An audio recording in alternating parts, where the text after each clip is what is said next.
आज के इस वीडियो में हम लोग देखेंगे दिल्ली कोलकाता एक्सप्रेसवे को। वैसे दिल्ली से कोलकाता तक डायरेक्ट एक्सप्रेसवे तो नहीं बनाया जा रहा है, लेकिन 3 अलग अलग एक्सप्रेसवे को मिलाकर दिल्ली से कोलकाता तक एक्सप्रेसवे की कनेक्टिविटी हो जाएगी। अभी मेरठ से प्रयागराज के बीच गंगा एक्सप्रेसवे अंडर कंस्ट्रक्शन है और इधर वाराणसी से कोलकाता तक वाराणसी कोलकाता एक्सप्रेसवे भी अंडर कंस्ट्रक्शन है और अब विंध्य एक्सप्रेसवे को भी अप्रूवल मिल गया है।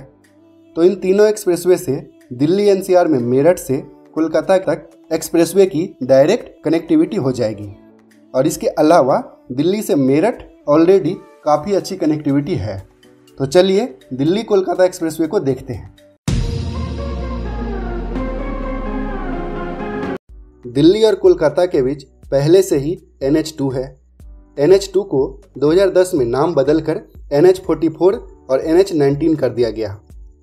वैसे इस हाईवे को अपग्रेड करके ज़्यादातर सेक्शन में 6 लेन और इसके साथ ही सर्विस रोड भी बना दिया गया है। फिर भी इस पर ट्रैफिक लोड लगातार बढ़ता जा रहा है, इसीलिए दिल्ली से कोलकाता तक एक एक्सप्रेसवे की ज़रूरत है।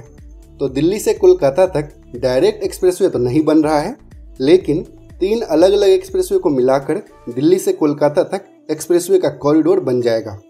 ये हैं तीनों एक्सप्रेसवे। पहला है गंगा एक्सप्रेसवे, दूसरा है विंध्य एक्सप्रेसवे और तीसरा है वाराणसी कोलकाता एक्सप्रेसवे। तो पहले बात करते हैं गंगा एक्सप्रेसवे की। तो गंगा एक्सप्रेसवे दिल्ली एनसीआर में मेरठ के पास इस पॉइंट से स्टार्ट हो रही है और ये प्रयागराज में फफामऊ के पास रिंग रोड में एंड हो रही है। गंगा एक्सप्रेसवे 6 लेन का एक्सेस कंट्रोल्ड एक्सप्रेसवे होगा। यूपीडा इस एक्सप्रेसवे को बना रही है, यानी कि ये उत्तर प्रदेश गवर्नमेंट का प्रोजेक्ट है। इस एक्सप्रेसवे की लेंथ है 594 किलोमीटर और इसका एस्टिमेटेड बजट है 37,350 करोड़ रुपए। गंगा एक्सप्रेसवे का कंस्ट्रक्शन 12 पैकेज में किया जा रहा है। ये है सभी पैकेज की डिटेल। पैकेज 1, 2 और 3 में कंस्ट्रक्शन का कॉन्ट्रैक्ट मिला है IRB इंफ्रास्ट्रक्चर को, जबकि पैकेज 3 से 12 तक यानी कि टोटल 9 पैकेज में कंस्ट्रक्शन का कॉन्ट्रैक्ट मिला था अडानी एंटरप्राइजेज को। लेकिन अडानी ने खुद से काम नहीं किया, इसका सब कॉन्ट्रैक्टिंग कर दिया। पैकेज 4, 5 और 6 का कॉन्ट्रैक्ट दे दिया HG इंफ्रा को। पैकेज 7, 8 और 9 दे दिया पटेल इंफ्रास्ट्रक्चर को, जबकि पैकेज 10, 11 और 12 ITD सीमेंटेशन को। दिसंबर 2024 में ही इस एक्सप्रेसवे को कंप्लीट करने का टारगेट था, लेकिन ये एक्सप्रेसवे डिले हो गया है। और अगर इसके लेटेस्ट अपडेट की बात करें तो यूपीडा के अनुसार गंगा एक्सप्रेसवे में लगभग 70% वर्क कंप्लीट हो गया है। तो गंगा एक्सप्रेसवे से प्रयागराज तक पहुंच सकते हैं। प्रयागराज में जिस पॉइंट पर गंगा एक्सप्रेसवे एंड हो रही है वहीं से स्टार्ट होगा विंध्य एक्सप्रेसवे। विंध्य एक्सप्रेसवे को रिसेंटली ही उत्तर प्रदेश की योगी कैबिनेट से अप्रूवल मिला है। ये एक्सप्रेसवे 320 किलोमीटर लंबा होगा, जो कि प्रयागराज से शुरू होकर भदोही, मिर्जापुर, वाराणसी और चंदौली डिस्ट्रिक्ट को क्रॉस करते हुए सोनभद्र डिस्ट्रिक्ट में एंड होगी। और वाराणसी में इस पॉइंट से शुरू हो रहा है वाराणसी कोलकाता एक्सप्रेसवे। हालांकि इसमें वाराणसी से गाजीपुर में पूर्वांचल एक्सप्रेसवे तक लगभग 100 किलोमीटर का एक लिंक एक्सप्रेसवे भी बनेगा।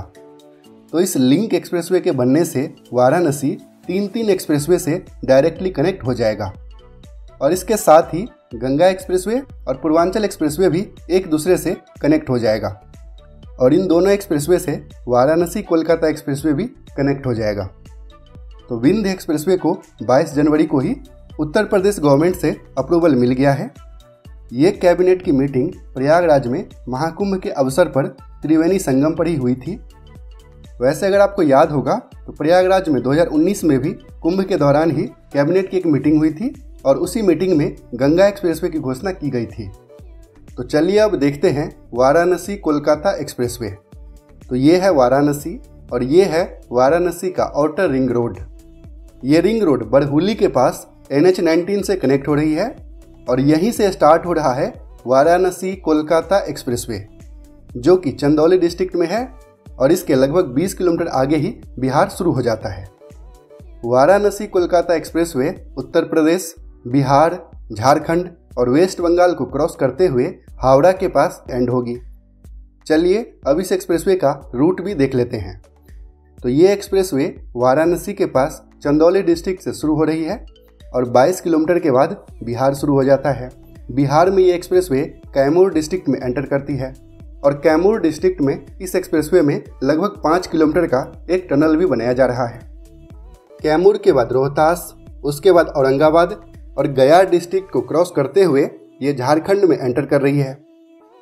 झारखंड में चतरा, हजारीबाग, रामगढ़ और बोकारो डिस्ट्रिक्ट को क्रॉस करते हुए ये पुरुलिया डिस्ट्रिक्ट से वेस्ट बंगाल में एंटर करेगी। पुरुलिया के बाद बांकुड़ा डिस्ट्रिक्ट, इसके बाद पश्चिम मेदिनीपुर, फिर हुगली और फाइनली हावड़ा डिस्ट्रिक्ट में ये एक्सप्रेसवे एंड हो जाएगी। लगभग सभी पैकेज में कंस्ट्रक्शन वर्क स्टार्ट हो गया है और 2026 के एंड तक ज़्यादातर पैकेज में कंस्ट्रक्शन वर्क कंप्लीट होने की उम्मीद है। अभी वाराणसी से कोलकाता तक ट्रैवल करने में 13 से 14 घंटे का समय लगता है, लेकिन इस एक्सप्रेसवे के बनने के बाद मात्र 6 से 7 घंटे में ही वाराणसी से कोलकाता तक ट्रैवल किया जा सकेगा। और इसी तरह से वाराणसी से प्रयागराज तक ट्रैवल करने में अभी 3 से 4 घंटे का समय लगता है, जो कि इस एक्सप्रेसवे के बनने के बाद 1.5 से 2 घंटे में ही ट्रैवल किया जा सकेगा। और प्रयागराज से मात्र 6 घंटे में ही मेरठ गंगा एक्सप्रेसवे से, यानी कि ओवरऑल 11 से 12 घंटे में ही मेरठ से कोलकाता तक ट्रैवल किया जा सकेगा। और दिल्ली से मेरठ भी लगभग 1 घंटा मान लीजिए।